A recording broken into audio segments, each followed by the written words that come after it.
जय हिंद दोस्तों, मैं Armaan Goyal IQ boosters education institute में आपका स्वागत करता हूं। दोस्तों, परसेंटेज का एक पार्ट हमने कंप्लीट कर लिया था। आज मैं आपके लिए सेकंड पार्ट लेके आया हूं। तो इस वीडियो में मैं आपको पार्ट सेकंड में कुछ सवाल सिखाऊंगा। ठीक है दोस्तों, तो हम इसकी शुरुआत करते हैं। देखिए दोस्तों, स्क्रीन पर आपको एक सवाल दिख रहा होगा। सवाल आपसे क्या कह रहा है, पढ़िए। 15 लीटर घोल में 40% चीनी है, इसमें 3 लीटर पानी और मिला दिया गया, नए घोल में चीनी का प्रतिशत ज्ञात कीजिए। देखो दोस्तों, इस सवाल को आप कैसा करोगे। सबसे पहले उसने क्या बोला कि 15 लीटर का तो एक घोल है और इस 15 लीटर के घोल में 3 लीटर अगर पानी मिला दूंगा तो अब यह घोल कितना हो जाएगा, 18 लीटर का। उसके बाद उसने क्या बोला कि 40% चीनी भी है। अगर चीनी 40% है तो दोस्तों दूसरी मात्रा किसकी है, पानी की। अब 40% चीनी है तो पानी ने कितना होना चाहिए, 60%। ठीक है, ट्रिक से सोल्व करना मैं आपको सिखा रहा हूं। सबसे पहले मैंने लिखा कि जो घोल था वो 3 लीटर मिला दिया तो अब कितना हो गया घोल, 18 लीटर का। अब उसने आखिरी में अगर आपसे पूछा है कि चीनी का प्रतिशत बताओ तो आप गुणा किसका कर दोगे, चीनी के प्रतिशत का। अगर वो आपसे आखिरी में ये पूछता पानी का प्रतिशत बताओ तो आप गुणा किसका कर देते, 60 का। ठीक है दोस्तों, अब इसको आप कैंसिल कर लो। कैंसिल अगर करेंगे तो 3 से ये कितनी बार कटेगा, 5 बार, और 3 से ये कितनी बार कटेगा, 6 बार। अगर 6 का आधा करूं तो ये हो जाएगा 3, और 40 का आधा करूं तो ये हो जाएगा 20। अब 5 और 20 का इंटू करोगे तो ये कितना हो जाएगा, 100, और 100 के नीचे क्या रख दोगे, 3 को। अब 100 में 3 का भाग लगा लो। जब आप 100 में 3 का भाग लगाओगे तो कितनी बार जाएगा, 3 तिया 9, बचेगा कितना, 1, तो ये वापस 10 बन जाएगा।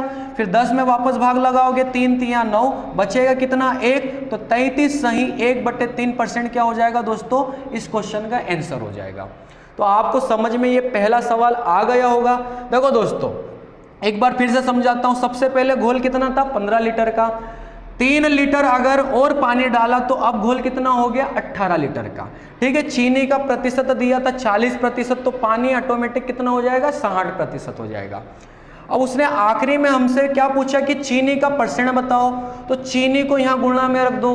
कल जाके सवाल में वो आपसे पानी का परसेंट पूछता तो आप यहाँ पर 60 को गुणा कर देते।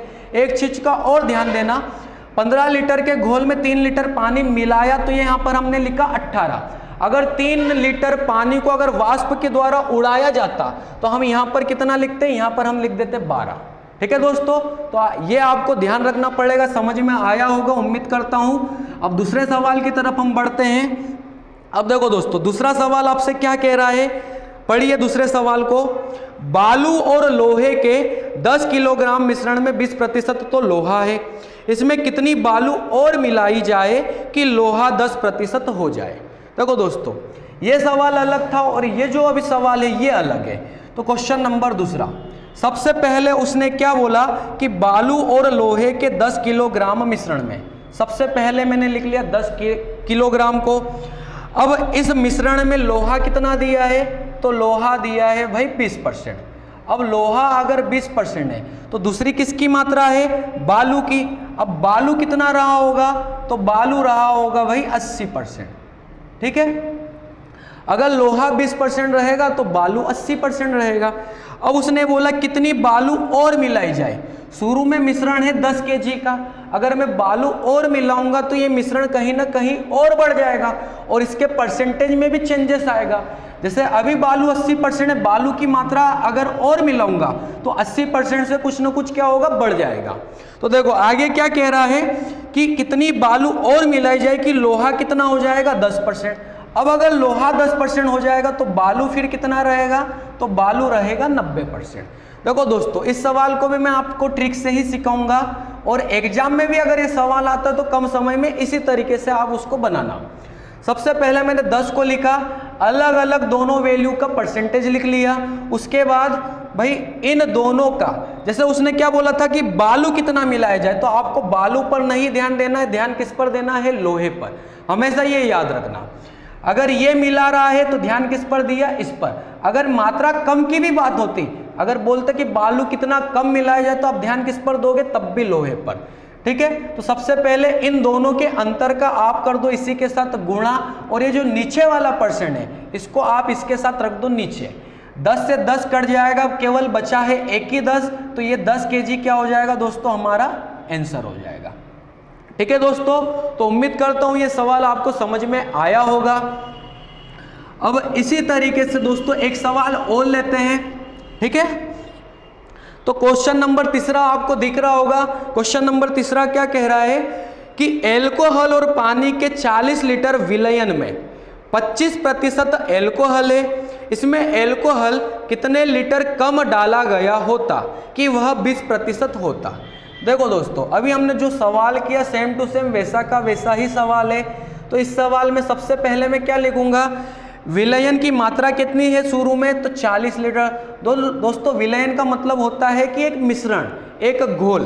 तो शुरू में एल्कोहल और पानी की मात्रा टोटल कितनी थी, 40 लीटर। अब इसमें एल्कोहल का प्रतिशत कितना था, तो एल्कोहल का प्रतिशत था 25%। अब दूसरी मात्रा क्या है, पानी, तो पानी का परसेंट कितना होगा, 75%। ठीक है, अब उसने ये बोला एल्कोहल कितने लीटर कम डाला गया होता, मतलब एल्कोहल कितना कम बोल रहा, मैं ध्यान किस पर दूंगा, इस पर, मतलब इसकी बात चल रही ना एल्कोहल की, तो मैं ध्यान किस पर दूंगा, वाटर पर। तो उसने बोला एल्कोहल कितना कम डाला गया होता कि वो 20% होता। अगर ये 20% होता तो ये कितना होता दोस्तों, 80। अब मैं गुणा किसका करूंगा, इनके परसेंट के अंतर का। तो 75 और 80 का अंतर कितना हो जाएगा, ये अंतर हो जाएगा 5। और ये जो नीचे वाला परसेंटेज होता है इसको मैं कहाँ रख दूंगा, नीचे की तरफ। तो 40 से 80 कितनी बार कटेगा, 2 बार। और 5 में जब मैं 2 का भाग लगाऊंगा तो ये कितना आ जाएगा, 2 सही 1/2। लीटर में है तो लीटर, तो ये सवाल का हमारे आंसर हो जाएगा। ठीक है दोस्तों, तो ये सवाल भी आपको समझ में आया होगा। इसी तरीके से अब हम आगे बढ़ेंगे। अब देखो दोस्तों, अगले सवाल को अगर हम पढ़ेंगे तो अगला सवाल हमसे क्या कह रहा है कि किसी नगर की जनसंख्या 10% वार्षिक दर से बढ़ रही है। ठीक है, वहां की वर्तमान जनसंख्या 1 लाख है, 3 वर्ष बाद नगर की जनसंख्या कितनी हो जाएगी। देखो दोस्तों, प्रति वर्ष अगर 10% जनसंख्या बढ़ रही है तो हर साल 10% बढ़ के वो 3 साल बाद जनसंख्या कितनी हो जाएगी, वो हमसे पूछा। तो हमको वर्तमान की जनसंख्या तो अभी दी है। अब अगर हर साल जनसंख्या 10% अगर बढ़ रही है तो 3 वर्ष बाद जनसंख्या 1 लाख से तो बढ़कर ही आएगी। तो देखो दोस्तों, इस सवाल को आप करोगे चक्रवृद्धि ब्याज की ट्रिक से। इस ट्रिक पर ध्यान देना, ये वाली ट्रिक चक्रवृद्धि ब्याज के चैप्टर में भी लगेगी। तो क्वेश्चन नंबर 4, क्वेश्चन नंबर 4 में किस तरीके से दिया, 10% वार्षिक दर से बढ़ रही है। सबसे पहले इस रेट को आप भिन्न में बदल लो। जब भिन्न में बदलोगे तो 0 से तो 0 कैंसिल हो जाएगा। 1/10, इस 1/10 में 10 के साथ इस 1 को जोड़ के लिख दो, तो ये कितना लिख दोगे आप, 11/10। ये काम हमेशा करना है दोस्तों, जब भी इस टाइप का सवाल आए ना, हमेशा ऐसा का ऐसा करना है। अब देखो दोस्तों, मैं एक तरफ लिख लेता हूं P और एक तरफ लिख लेता हूं A। जैसा चक्रवृद्धि ब्याज में भी यही वाली ट्रिक काम देगी। P का मतलब होता है मूलधन और A का मतलब होता है अमाउंट, मतलब मिश्र धन। ठीक है, तो मूलधन किसको मानूंगा, ये जो नीचे वाला है।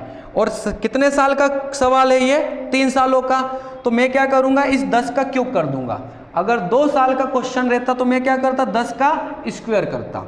तो अभी मैं इसका क्या करूंगा, 10 का क्यूब करूंगा। तो 10 का क्यूब कितना हो जाएगा, 1000। और 11 का क्यूब करूंगा तो ये कितना हो जाएगा, 1331। मतलब अगर कोई सी जनसंख्या 1000 रहेगी तो वो 1331 हो जाएगी। ठीक है, तो अब उसने रियल में जनसंख्या हमें दे रखी है, वो कितनी दी है, तो उसने रियल में दी है कि रियल में जनसंख्या थी 1 लाख। अब 1 लाख तो उसने बोला कि वर्तमान में जनसंख्या ये थी, और मेरे हिसाब से कितनी रहेगी, तो ये रहेगी 1000। फिर मेरे से पूछा क्या है, जो पूछा है उसको मैं क्या कर दूंगा, गुणा। तो मेरे से पूछा है कि 3 वर्ष बाद जनसंख्या कितनी होगी, तो मेरे हिसाब से तो 1331 रहेगी। तो इस 1331 को क्या कर दूंगा मैं, गुणा। ठीक है दोस्तों, ये 3 0 से ये 3 0 कट जाएगा, 1331। और उसके बाद आप क्या लगा दोगे, 2 शून्य। तो यही हमारा क्या हो जाएगा, आंसर हो जाएगा। ठीक है दोस्तों, तो उम्मीद करता हूँ ये सवाल भी आपको समझ में आया होगा। आपको हमेशा ऐसा ही करना है, जब भी जनसंख्या वाला सवाल आए जो भी परसेंटेज दिया था उसको सबसे पहले आप भिन्न में चेंज कर लेना। भिन्न में जब चेंज करोगे तो नीचे वाला मूलधन रहेगा। मूलधन का मतलब जो कम वाली जनसंख्या रहेगी वो रहेगी। अगर जनसंख्या बढ़ रही है तो जनसंख्या बढ़ने के बाद क्या हुई थी, ये हुई थी, तो हमारे हिसाब से वो ये रहेगी। अगर 3 साल की बात हुई है तो मैंने इसका भी क्यूब किया और इसका भी क्यूब किया, मेरे अनुसार ये थी जनसंख्या। अब रियल में 1 लाख थी, 1 लाख के नीचे ये रख दिया और जो पता करना था उसको गुणा में रख दिया। ठीक है दोस्तों, तो ये सवाल आपको समझ में आया होगा। इसी तरीके से अब क्वेश्चन नंबर हम 5 देखेंगे। क्वेश्चन नंबर 5 में क्या कह रहा है, एक गांव की वर्तमान आबादी 40,000 है। यदि आबादी 5% वार्षिक दर से बढ़ती है तो 2/3/5 वर्ष बाद आबादी कितनी हो जाएगी। ठीक है दोस्तों, तो आपने सवाल को पढ़ लिया होगा, क्वेश्चन नंबर 5वां।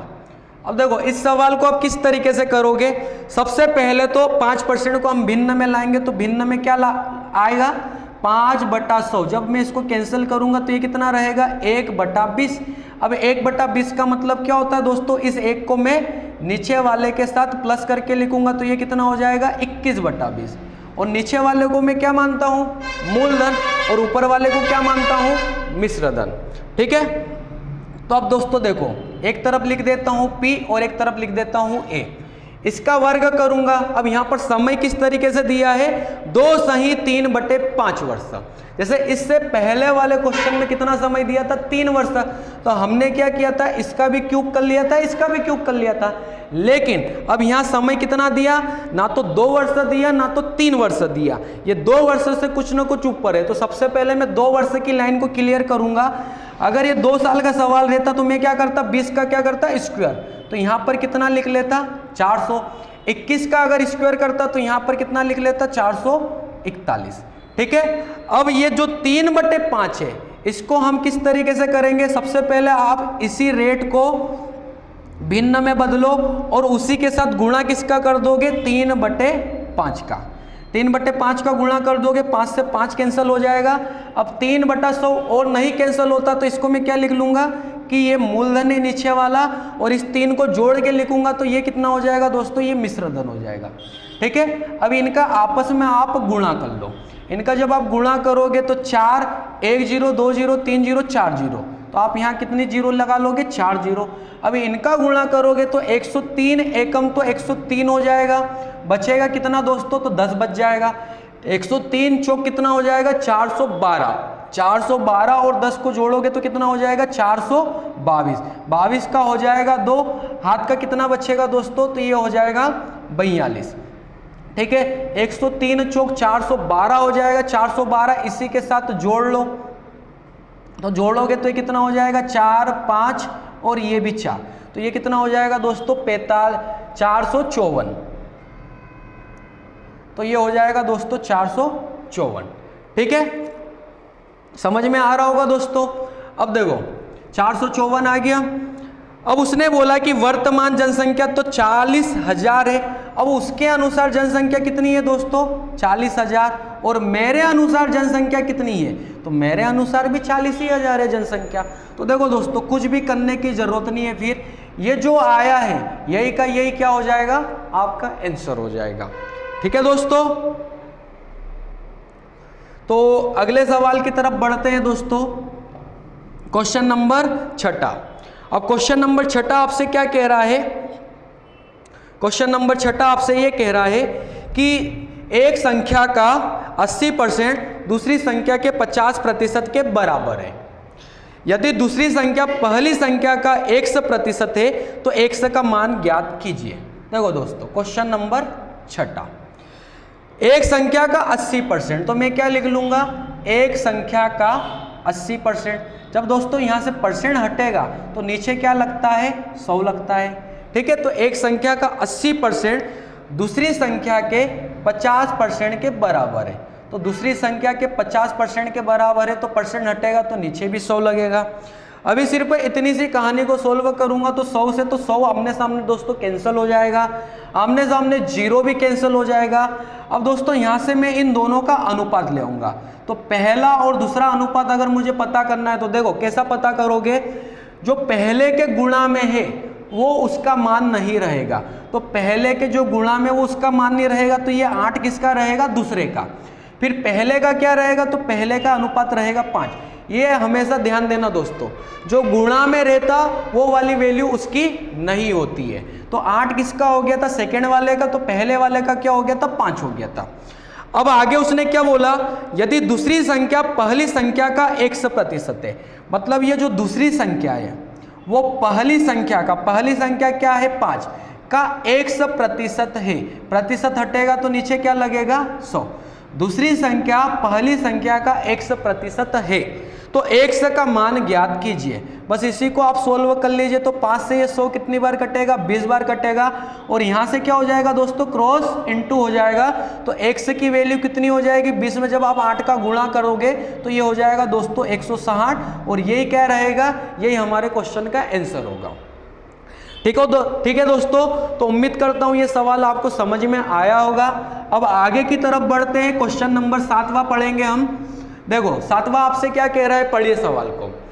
क्वेश्चन नंबर 7वां आपसे कह रहा है कि किसी संख्या का 4/5 भाग उसके 65% से 60 अधिक है, संख्या ज्ञात कीजिए। देखिए दोस्तों, क्वेश्चन नंबर कौन सा था? तो क्वेश्चन नंबर था 7। ये कह रहा है किसी संख्या का 4/5 भाग उसके 65% से 60 अधिक है। दोस्तों ऐसा सवाल जब भी आए, सबसे पहले इस 60 को आप ऊपर रख लो। ठीक है, 60 को ऊपर रखूंगा। अब एक बार वैल्यू भिन्न में दी है और एक बार वैल्यू परसेंटेज में दी है, तो सबसे पहले मैं क्या करूंगा? या तो परसेंटेज दोनों को बना लो या तो दोनों को भिन्न बना लो। तो 4/5 को परसेंटेज बनाना आसान रहेगा। 4/5 को परसेंटेज बनाऊंगा तो कैसा बनाऊंगा? जब भी किसी भिन्न वाली वैल्यू को परसेंटेज बनाना हो तो हमेशा 100 का इसके साथ गुणा कर दो। जब 5 से इसको काटूंगा 100 को, तो 20 बार कटेगा। तो 4 20 कितना हो जाएगा? गुणा करके ये हो जाएगा दोस्तों 80%। तो 4/5 का मतलब तो 80% हो गया। और एक परसेंटेज आपको कितना दिया कि 65% है। तो हम ऐसे इस सवाल को इस तरीके से पढ़ेंगे कि किसी संख्या का 80% उसके 65% से 60 अधिक है। अब 80% 65% से 60 अधिक है, तो मेरे हिसाब से कितना अधिक रहेगा? मेरे हिसाब से 15 अधिक रहेगा। 80% 65% से 60 अधिक है, तो भाई परसेंट में अगर मैं देखूं तो एक तो 80% है और एक कितना है? 65%। तो इनका अंतर कितना है दोस्तों? तो ये रहेगा 15%। तो ये कितना अधिक हो जाएगा? 15% अधिक हो जाएगा। फिर उसने पूछा संख्या ज्ञात कीजिए। तो संख्या शुरू में जो भी रहती है वो अपने आप में 100% मानी जाती है। ठीक है, बस इसको कैंसिल कर लो। 15 चौक कितना हो जाएगा? 60। और जब 4 का गुणा 100 में करोगे तो ये आंसर कितना हो जाएगा दोस्तों? 400। ठीक है दोस्तों, तो ऐसे सवालों को आपको इस तरीके से करना है। या तो आप दोनों वैल्यू को भिन्न में बदल लो या तो दोनों वैल्यू को आप परसेंटेज में बदल लो। ठीक है दोस्तों, तो ये सवाल भी आपको जरूर समझ में आया होगा। अब हम आगे बढ़ेंगे क्वेश्चन नंबर 8वें की तरफ। तो क्वेश्चन नंबर 8वां आपसे क्या कह रहा है? पढ़िए। एक संख्या का 3/7 भाग, एक संख्या का 3/7 भाग उसके 40% से 12 अधिक है, संख्या का 60% कितना होगा? तो देखो दोस्तों, सवाल वही है, आखिरी में सिर्फ एक लाइन चेंज हुई है कि संख्या का 60% क्या है। इससे पहले वाले सवाल में हमसे क्या पूछा था कि संख्या बताओ, तो हमने गुणा किसका किया था? 100 का। लेकिन इस बार इसने बोला संख्या का 60% कितना होगा। देखो दोस्तों, अब 3/7 को अगर आप परसेंटेज में लाना चाहो तो मुश्किल है। तो आप क्या करोगे कि इस 40% को आप भिन्न में ले आओ। और 40% का जब भिन्न में लाओगे तो आप क्या करोगे दोस्तों? यहाँ से जब परसेंटेज हटाओगे तो नीचे क्या लगा दोगे? 100 को। ठीक है, अब इसको आप कैंसिल करो। 0 0, ये आधा कितना हो जाएगा? 2, ये आधा कितना हो जाएगा? 5। मतलब 40% को मैं ये बोल सकता हूँ कि भिन्न में ये 2/5 है। तो देखो, एक वैल्यू 3/7 है और एक वैल्यू मेरे हिसाब से कितनी आ गई? 2/5। और इनका जो अंतर रहेगा, जैसे उसने बोला कि 12 अधिक है, तो 12 के नीचे अब मैं इनको रख लूंगा। सबसे पहले उसने क्या बोला? 3/7। और फिर बाद में कितना बोला? 40%। तो 40% का मतलब कितना? 2/5। और मेरे से पूछा क्या है? संख्या का 60% कितना होगा। अब 60% को भी दोस्तों आपको भिन्न में चेंज करना पड़ेगा।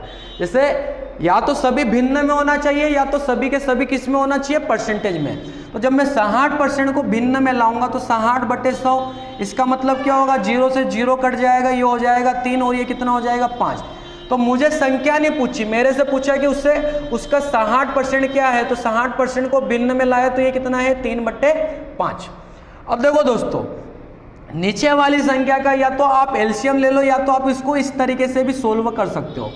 जब भी बीच में प्लस या माइनस का चिन्ह हो और संख्याएं भिन्न में हो तो आप उसको किस तरीके से सोल्व करोगे, पहले तो 5 का गुणा करो 3 के साथ तो कितना आ जाएगा 15, 7 का गुणा करो 2 के साथ तो ये कितना हो जाएगा 14, और इनके बटे में आप क्या लिख दोगे, इनका आपस में गुणा, तो ये गुणा होके कितना बन जाएगा दोस्तों, तो ये बन जाएगा 7 पंजे 35। और जब मैं इसके बटे में 35 रखूंगा दोस्तों, इसके बटे में 35 रखूंगा तो वो 35 कहाँ चल जाएगा, ऊपर की तरफ, तो वो 35 कहाँ चल जाएगा, ऊपर की तरफ। और ये 3/5 तो पहले से यहाँ पर है ही सही, ठीक है दोस्तों।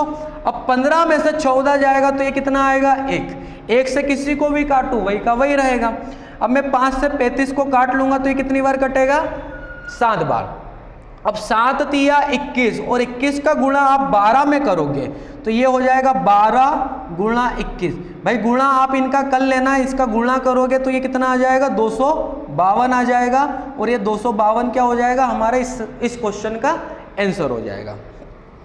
ठीक है दोस्तों, तो उम्मीद करता हूं ये सवाल आपको समझ में आया होगा। अब आगे बढ़ते हैं हम क्वेश्चन नंबर 9 की तरफ। अब क्वेश्चन नंबर 9 हमसे क्या कह रहा है, क्वेश्चन नंबर 9 देखिए, आइए पढ़िए सवाल को। किसी संख्या का 14वां भाग 12 के बराबर है, संख्या का 150% कितना होगा। ठीक है दोस्तों, तो क्वेश्चन नंबर कौन सा था, 9।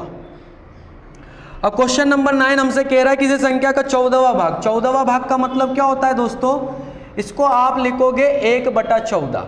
जैसे भाई किसी संख्या का 14वां भाग तो 1/14वां भाग क्या रहेगा, तो वो रहेगा 12 के बराबर है। तो भाई इसी तरीके से लिखोगे कि किसी संख्या का 14वां भाग मतलब 1/14वां भाग कितना है, 12 है। तो फिर उसने आगे बोला संख्या का 150% कितना है। तो सबसे पहले तो आप यहाँ से संख्या को पता कर लीजिए। जब संख्या को पता करोगे तो x की वैल्यू क्या हो जाएगी, 12 और 14 का गुणा होके ये कितना बन जाएगा दोस्तों। तो इसको गुणा करने की भी कोई जरूरत नहीं, आप बस इसी तरीके से रख लो 12 गुणा 14। ठीक है, अब मेरे हिसाब से अगर इनका गुणा करूंगा तो वही संख्या है।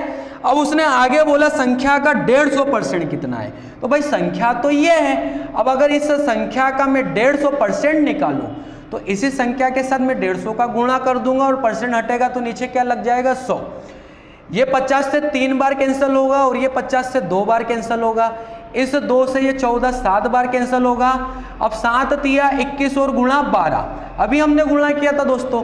अगर 21 का गुणा 12 में करोगे तो कितना हो जाएगा, ये हो जाएगा 252। करके देख लेना आप गुणा, यही आंसर इसका आएगा। तो उम्मीद करता हूं ये क्वेश्चन भी आपको समझ में आया होगा। अब इसी तरीके से दोस्तों हम आगे बढ़ेंगे क्वेश्चन नंबर 10वें की तरफ। अब क्वेश्चन नंबर 10वां हमसे क्या कह रहा है। अब देखो दोस्तों, यहाँ पर जो भी सवाल रहेंगे 2-3 सवाल करवाऊंगा, सेम ट्रिक रहेगी, आप ट्रिक पर ध्यान देना। ठीक है, परीक्षा में पास फेल पर आधारित प्रश्न रहेंगे। तो इसमें क्वेश्चन नंबर 10 क्या रहेगा, पढ़िए सवाल को, दिख रहा होगा आपको सवाल। क्वेश्चन क्या कह रहा है हमसे, पढ़िए। किसी परीक्षा में 60% विद्यार्थी गणित में, 70% विद्यार्थी अंग्रेजी में और 50% विद्यार्थी दोनों में उत्तीर्ण हुए। बताइए कुल कितने प्रतिशत विद्यार्थी उत्तीर्ण हुए।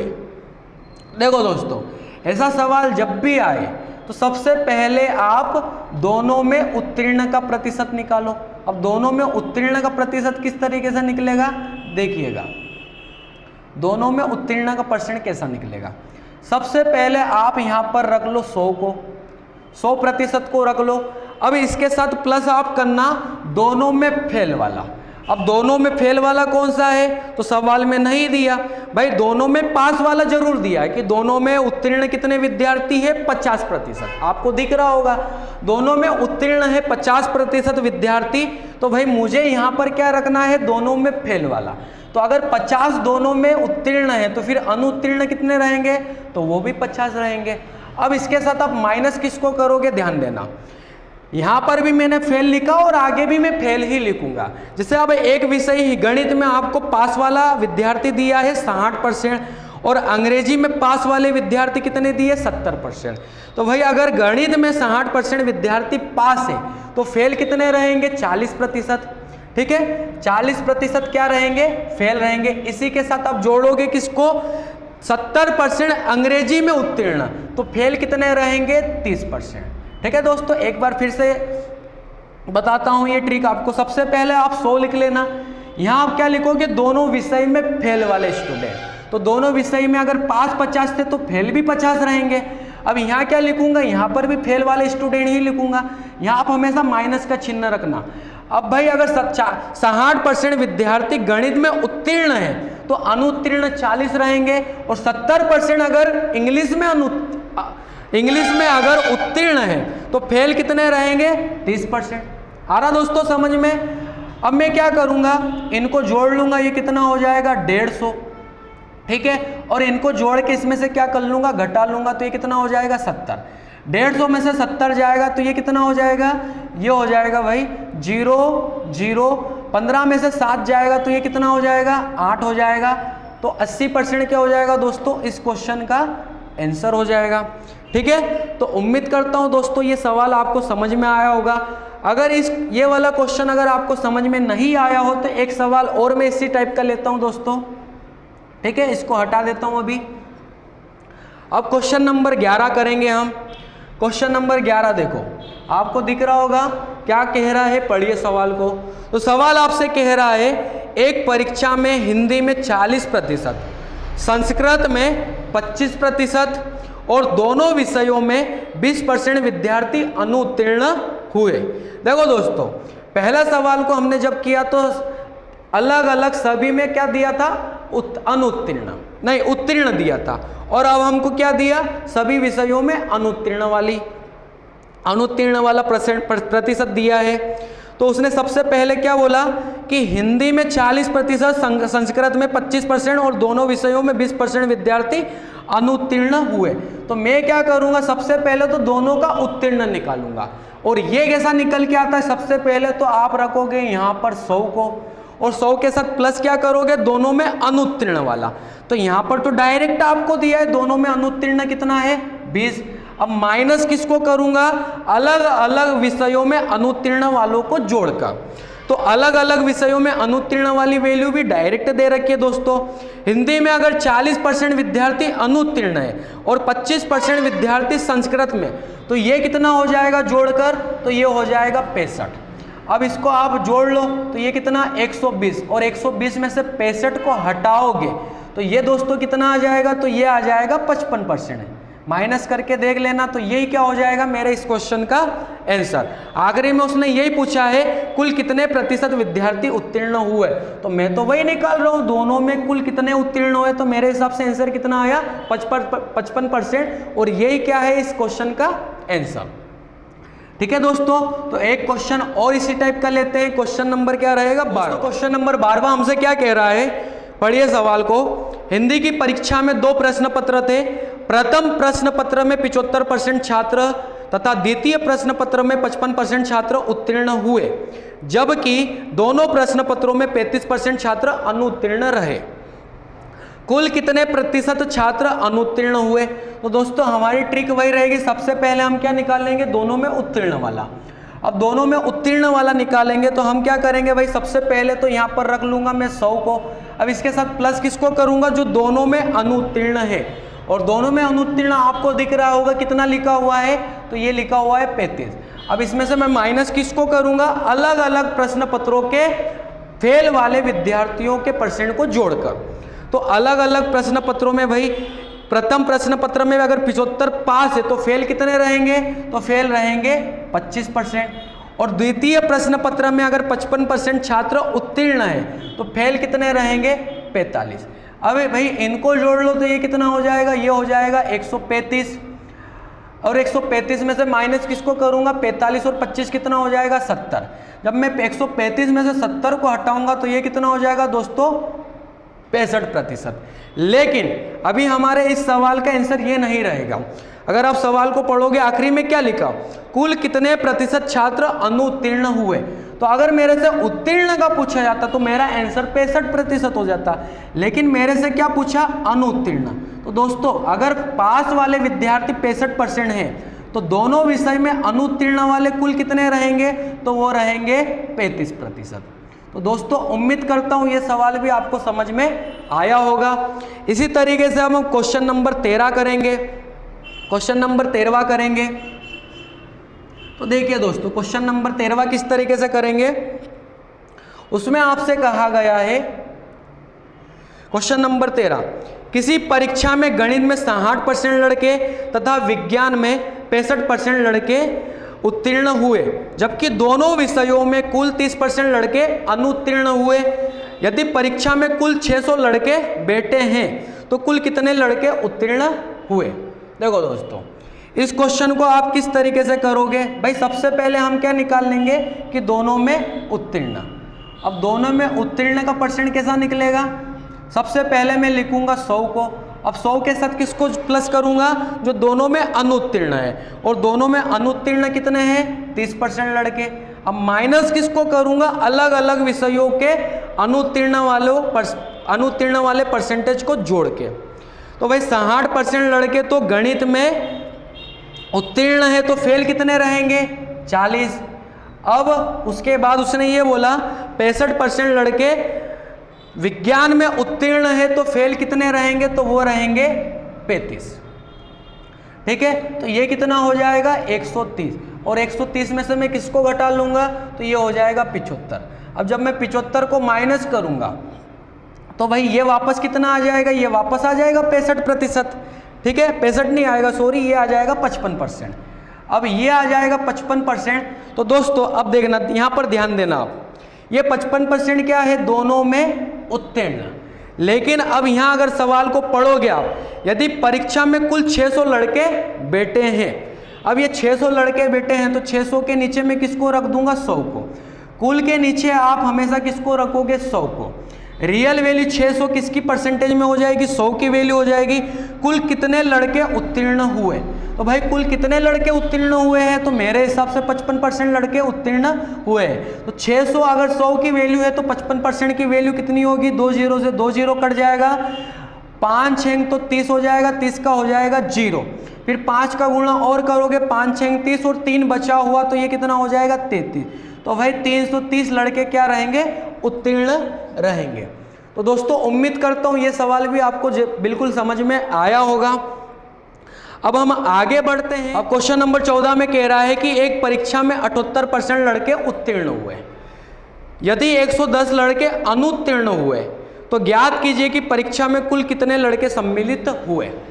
देखो दोस्तों सबसे पहले उसने ये बोला कि 78% लड़के उत्तीर्ण हुए। अब देखो अगर उत्तीर्ण हुए लड़कों की संख्या प्रतिशत में कितनी है, तो वो है 78%। तो फिर अनुत्तीर्ण जो हुए उनका परसेंट में अगर आपसे पूछूं तो वो कितना रहेगा, तो वो रहेगा भाई 78, 100 में से माइनस कर लो तो वो कितना रहेगा, 22%।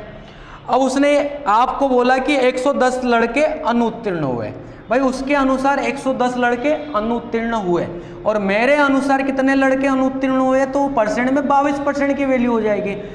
कुल कितने लड़के सम्मिलित हुए थे, अब जो भी परीक्षा में सम्मिलित हुए थे वो अपने आप में क्या माना जाएगा, 100%। तो मैं क्या करूँगा, 100 को गुणा में रख दूंगा। अब भाई 11 से 22 को कैंसिल करूंगा तो ये तो 2 बार कट जाएगा, और ये ऊपर क्या रहेगा, 10 रहेगा। जब 10 को 2 से काटूंगा तो ये कितना हो जाएगा, 5 हो जाएगा, और 5 के साथ 100 का गुणा करूंगा तो ये कितना हो जाएगा, 500 हो जाएगा। तो इस क्वेश्चन का आंसर कितना हो जाएगा कि 500 लड़के इस परीक्षा में सम्मिलित हुए थे। अब क्वेश्चन नंबर 15 की तरफ आते हैं। क्वेश्चन नंबर 15 आपसे क्या कह रहा है, सवाल को पढ़िए। देखो दोस्तों ये क्वेश्चन नंबर जो 15 है ये कई बड़े सवालों को सोल्व करने में, जो भी मैं आपको ट्रिक सिखाऊंगा, कई बड़े सवाल ऐसे रहेंगे जिनको आप आसानी से कर सकते हो। जैसे उसने बोला कि 500 लड़के हैं, तो भाई सबसे पहले मैं क्या लिख लूँगा कि 500 लड़के। फिर उसने क्या बोला, 300 लड़कियाँ हैं, 300 लड़कियां लिख ली। अब लड़के कितने पास हुए? 70% पास हुए। और लड़कियां कितनी पास हुई? वो भी 70% पास हुई। तो आखिरी में आपसे पूछा क्या है, कितने % छात्र अनुत्तीर्ण हुए। अगर मेरे से आखिरी में अनुत्तीर्ण पूछा तो मैं अनुत्तीर्ण का ही गुणा करूंगा। 70 पास है तो फेल कितने हैं? 30। 70 अगर पास है तो फेल कितने हैं? 30। ठीक है दोस्तों। और एक काम आप और भी कर सकते हो, अगर 500 लड़के थे 300 लड़कियां थी तो आप इनको एक काम कीजिएगा आप इनको और छोटा बना लो। तो भाई 0 0 हटा दूंगा, मैं मानूंगा कि केवल 5 लड़के और 3 लड़कियां हैं। तो टोटल ये कितने हो जाएंगे? 8 हो जाएंगे। ठीक है। अब 5 का गुणा 30 में करूंगा तो ये कितना हो जाएगा? 150 हो जाएगा।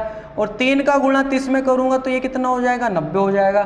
जैसे मैं यहाँ पर प्लस करके लाया, यहाँ पर भी आप इसको प्लस करके ले आओ तो 150 और 90 कितना हो जाएगा? तो 0 का तो 0 हो जाएगा, 9 और 5 कितना हो जाएगा? 14 हो जाएगा, 14 का 4 हो जाएगा, हाथ का 1 और 1 कितना हो जाएगा? 2 हो जाएगा।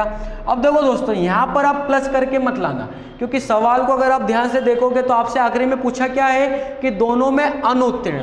तो भाई ये वाली वैल्यू हमको निकालना है। यहाँ भी फेल रखा, यहाँ भी फेल रखा, अनुत्तीर्ण वाली वैल्यू रखी। अब 8 से मैं आमने सामने जब इसको काट दूंगा तो ये कितनी बार कटेगा? 8 तिया 24। तो हम क्या बोलेंगे कि x की वैल्यू क्या है? 30%। तो यही इस सवाल का क्या हो जाएगा? आंसर हो जाएगा। और दोस्तों इस ट्रिक को इस ट्रिक पर आप ध्यान देना, अगर ये समझ में नहीं आई हो तो एक बार फिर से वीडियो को देखना और इस ट्रिक को फिर से समझना। दोस्तों मैं जितनी भी आपको ट्रिक्स बता रहा हूँ, ये ट्रिक्स आपको एग्जाम में कम समय में ज़्यादा से ज़्यादा सवालों को सोल्व करने में मदद करेगी। ठीक है दोस्तों। तो ये क्वेश्चन नंबर 15 था। अब हम आगे बढ़ेंगे, क्वेश्चन नंबर 16 की तरफ बढ़ते हैं। अब क्वेश्चन नंबर 16 हमसे क्या कह रहा है? क्वेश्चन नंबर 16 को आप पढ़िए। क्वेश्चन नंबर 16 हमसे कह रहा है कि एक प्रतियोगिता में 12% प्रतियोगी अपात्र घोषित कर दिए गए। ठीक है। पात्र प्रतियोगियों में 75% प्रतियोगी सफल हुए। आवेदन करने वाले कुल प्रतियोगियों के कितने % प्रतियोगी सफल हुए? देखो दोस्तों सवाल अच्छा है। सबसे पहले मैं ये मान लेता हूं कि एक प्रतियोगिता हो रही थी जिसमें भाई 100% प्रतियोगियों ने भाग लिया। ठीक है। अब 100% प्रतियोगियों ने भाग लिया। अब उस 100% प्रतियोगियों में से 12% तो प्रतियोगी अपात्र घोषित हो गए। अब अगर अपात्र घोषित हो गए तो फिर पात्र बचे प्रतियोगी कितने हो जाएंगे? 88%। अब पात्र प्रतियोगी 88% हो जाएंगे। फिर सवाल में उसने क्या कहा? पात्र प्रतियोगियों में 75% प्रतियोगी सफल हुए। अब ये जो पात्र वाले प्रतियोगी है, ये वाले दोस्तों, इसका कोई काम नहीं है। यहां पर अगर नजर डालोगे तो ये पात्र है। पात्र प्रतियोगियों में 75% सफल हुए, मतलब इसका अगर आप 75% निकालोगे 88 का, तो देखो 75% का मतलब क्या होता है? अगर आप भिन्न में इसको देखोगे तो परसेंट हटा के नीचे आप क्या लिखोगे? 100। तो भाई इसको जब आप कैंसिल करोगे तो ये क्या हो जाएगा? 25 तिया 75 और 25 चौक 100। 75% का मतलब होता है भिन्न में 3/4। तो मैं क्या करूंगा, अगर इसका 75% सफल हुए हैं तो इसका मैं क्या निकाल लूंगा? इसका मैं 3/4 निकाल लूंगा। तो 88 का 3/4। तो ये 3/4 क्या होगा दोस्तों? 4 दूना 8, 4 दूना 8, तो 22 तिया कितना हो जाएगा? 66। तो अगर मैं इसका 75% निकालूंगा तो वो कितना निकल के आएगा? 66% निकल के आएगा। आखिरी में उसने पूछा क्या? आवेदन करने वाले कुल प्रतियोगियों के कितने % प्रतियोगी सफल हुए? तो ये पात्र का अगर 75% सफल हुए तो ये वही तो है 75%, जो हमारे अनुसार 66% निकल के आया। तो हम क्या बोलेंगे कि भाई 100 में से अपात्र ये थे, पात्र ये थे, इन पात्र का 75% अगर सफल हुए थे तो इसका 75% कितना होगा? 66 होगा। तो हम क्या बोल देंगे कि इस सवाल का आंसर क्या हो जाएगा? 66%। 66% प्रतियोगी सफल हुए। ठीक है दोस्तों। तो अब क्वेश्चन नंबर 17 की तरफ बढ़ेंगे। अब क्वेश्चन नंबर 17 हमसे क्या कह रहा है? सवाल को पढ़िए। तो क्वेश्चन नंबर 17 हमसे ये कह रहा है दोस्तों कि एक छात्रावास में 800 तो लड़के हैं। ठीक है। 75% लड़के हॉकी तथा 50% लड़के फुटबॉल खेलते हैं। यदि प्रत्येक लड़का हॉकी अथवा फुटबॉल अथवा दोनों अवश्य खेलता हो तो कितने लड़के दोनों खेल खेलते हैं? देखिए दोस्तों, अगर आप इस सवाल को पढ़ोगे तो शायद आपको समझ में नहीं आया होगा, तो मैं आपको समझाता हूँ, ठीक है। इसकी भाषा को मैं आपको समझाता हूँ सरल में। सबसे पहले उसने क्या बोला कि टोटल 800 लड़के हैं। अब हम मान लेते हैं कि टोटल, एक छोटा सा एग्जाम्पल लेते हैं, मान लो मेरा बर्थडे है, ठीक है। अब मेरा बर्थडे है तो भाई मेरी क्लासरूम में मान लो कि 50 स्टूडेंट बैठे हैं। अब 50 स्टूडेंट में से भाई मुझे पार्टी देनी थी, तो 2 ऑप्शन रखे थे, कौन कौन आलू वड़ा खाएगा और कौन कौन समोसा खाएगा, ठीक है। तो सबसे पहले मैंने स्टूडेंट से पूछा भाई कौन कौन आलू वड़ा खाएगा, तो आलू वड़े के लिए 50 में से 30 व्यक्तियों ने हाथ खड़ा किया कि सर हम खाएंगे, ठीक।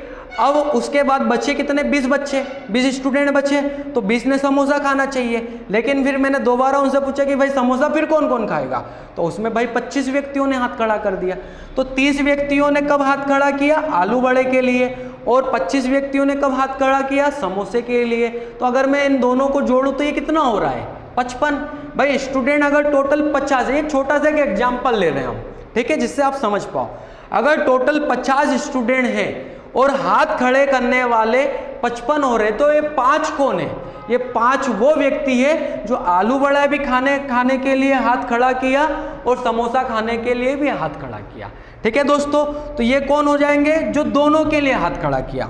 तो अगर आप इस सवाल को पढ़ोगे तो 75% हॉकी तथा 50% फुटबॉल। तो अगर आप इसको 25% हो रहा है तो भाई परसेंट तो 100 होना चाहिए। अब अगर ये 125% हो रहा है तो ये 25% फिर कौन है, जो हॉकी और फुटबॉल दोनों खेल खेलते हैं। तो अब 800 लड़के तो टोटल थे, अब इस 800 लड़कों का 25% अगर दोनों खेल खेलते हैं तो दोनों खेल खेलने वालों की संख्या 25% में, तो 800 का 25% निकाल लो, बस यही क्या रहेगा हमारे सवाल का आंसर। 25 का गुणा आप जब 8 में करोगे तो ये कितने निकल के आ जाएगा, 200 आ जाएगा। तो 200 क्या हो जाएगा इस सवाल का आंसर। ये क्वेश्चन नंबर कौन सा था दोस्तों, क्वेश्चन नंबर 17 था, ठीक है। तो भाई ऐसे जोड़ने पर 75 और 50 को जोड़ने पर कितना आया था, 125। तो वो 25% कौन थे, दोनों। तो 800 तो कुल विद्यार्थी थे, कुल के नीचे 100 को रख दिया और जो निकालना था उसको गुणा में रख दिया, तो 200 क्या हो जाएगा, 200 ऐसे थे जो दोनों खेल खेलते थे, ठीक है। तो दोस्तों आगे बढ़ते हैं क्वेश्चन नंबर 18 की तरफ। अब क्वेश्चन नंबर 18 हमसे क्या कह रहा है, सवाल को पढ़िए। एक कार्यालय में 70% कर्मचारी चाय तथा 40% कॉफी पीते हैं। यदि इनमें से प्रत्येक कर्मचारी कोई न कोई एक पेय अथवा दोनों पेय लेता हो तथा 25 कर्मचारी दोनों पेय लेते हो, तो कार्यालय में कुल कितने कर्मचारी है। तो देखो दोस्तों सवाल वही है जो अभी आपने किया था। एक कार्यालय में 70% कर्मचारी चाय और 40% कॉफी पीते हैं। अगर इन दोनों को जोड़ूंगा तो दोस्तों ये कितना हो जाएगा, 110। तो सीधी सी बात है, ये जो ऊपर 10 आ रहा है ये कौन है, जो दोनों पेय पीते हैं, कॉफी भी और चाय भी। और मुझे संख्या दे रखी है दोनों पेय लेने वालों की कितनी, वो संख्या दे रखी है 25। तो ये 25 मेरे हिसाब से परसेंटेज में कितना होगा, तो 25 की वैल्यू परसेंटेज में 10 की वैल्यू रहेगी। आखिरी में कुल कितने कर्मचारी इस कार्यालय में है, तो मैं गुणा किसका कर दूंगा दोस्तों, कार्यालय में तो पूरे 100% कर्मचारी है, 0 से ये 0 कट जाएगा, 25 का गुणा 10 में करूंगा तो ये निकल के कितना आ जाएगा, 250। और यही क्या रहेगा दोस्तों इस क्वेश्चन का आंसर, ठीक है दोस्तों। तो उम्मीद करता हूँ ये सवाल भी आपको समझ में आया होगा।